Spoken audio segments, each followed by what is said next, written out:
So we didn't get the Nintendo Direct we all thought we were going to get this week, but we did get some potential game announcements to make up for it. So let's go over those, and then we got some other stuff to talk about. Welcome everyone to That Nintendo Show. Let's get into the news.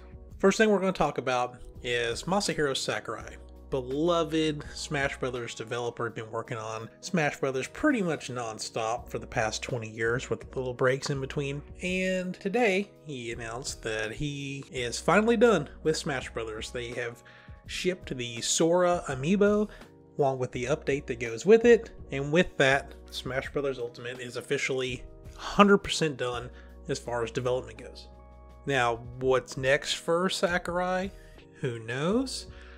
I personally hope that he gets a well-needed real break from gaming if that's what he wants, and then they start working on what comes next for Smash Brothers if he is going to be involved with it. Because I hope that the next Smash Brothers game isn't just a Smash Ultimate Deluxe that gets ported over to the Switch 2 or whatever it's called. I really hope that they decide to reboot the series with like 30 to 40 characters, but just freshen up everybody. Don't just bring over the same movesets and stuff from previous games. Like 100% fresh. Pull a Mortal Kombat 1 with it. Start over.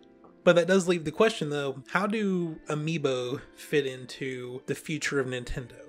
They've been around for 10 years now. Toys to Life is not what it was 10 years ago whenever everyone and their mother were doing it. And does Nintendo continue to support amiibo on what comes next? I'm indifferent either way. I don't collect them like I used to. I used to be a fiend with collecting them, but it's a lot different now. Except for the Zelda ones. Gotta collect the Zelda ones.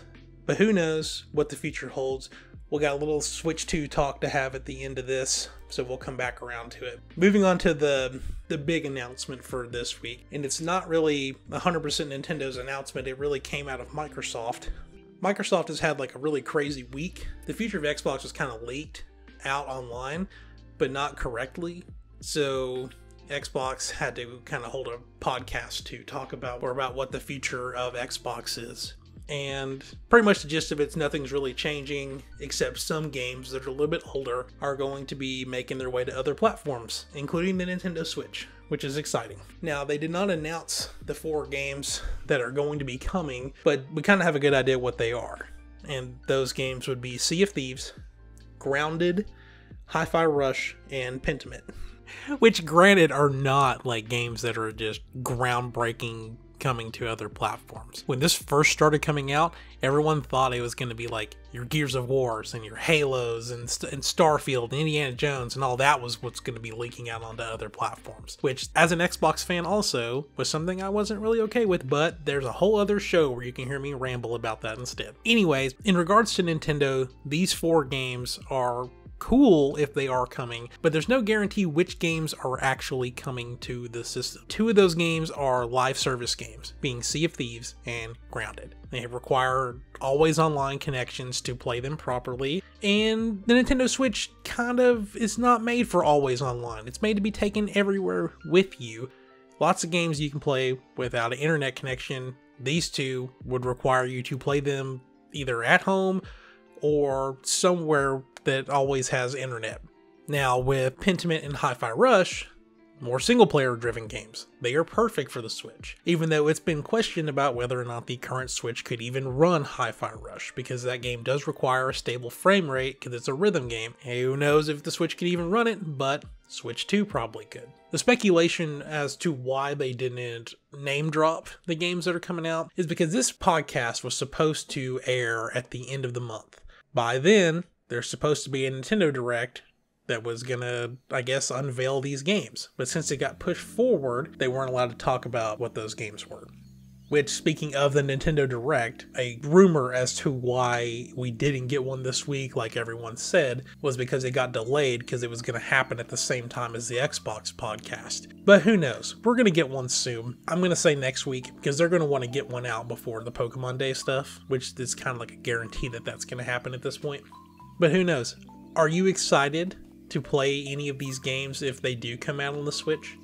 I think I would personally finally give Pentiment a try, because even though I could play it on Game Pass. It's just not a game that I seem like I would want to sit down on my couch and play on the TV, but more likely to play like on a handheld instead. And Sea of Thieves is a lot of fun now that they've finally added a bunch of content to it.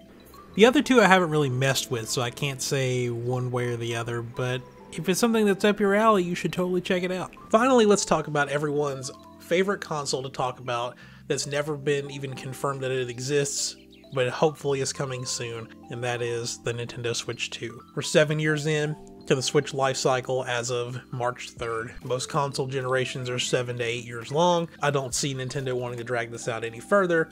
However, according to Video Game Chronicle, a Brazilian journalist has leaked that, according to 5 sources across 3 different continents, the Switch 2 internally has been delayed until Q1 of 2025, which is that January to March period of next year.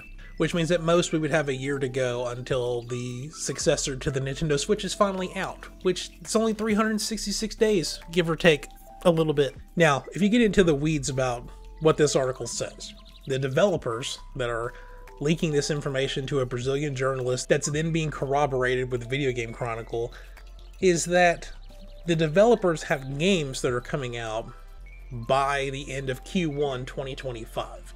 There is no, we know for sure the Switch is coming out, it's just that our games are coming out by then. So it is still possible that there is a holiday release for the Switch 2, which is what I think makes the most sense. And then those games are still considered launch window titles.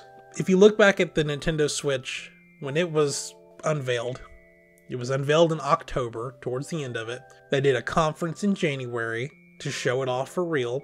The pre-orders went live, and then it came out 2 months later in March.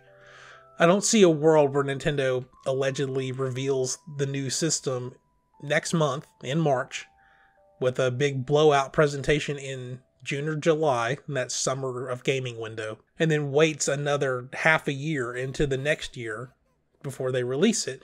Doesn't make any sense, because you're going to cannibalize your sales through the holiday by announcing a new platform. No one's going to buy a Switch 1 if a Switch 2 is coming out 3 months later, or whenever they decide to release it.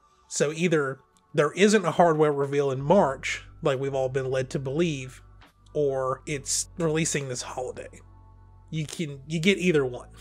It doesn't make any sense to do both of them. And then with the leaked developers, I mean, like I said, it's all launch window stuff. Nintendo is probably going to go after the same strategy they did with the Switch 1, where there is a major release every single month from launch until at least the first year or two. I mean, think back to all the amazing games we were getting with the Switch 1. Like, every single month there was something amazing coming out, and they're going to want to do that again. It makes 100% sense. As long as it's not Mario Kart 8 Deluxe again. Give us Mario Kart 10. I'm so sick of playing Mario Kart 8.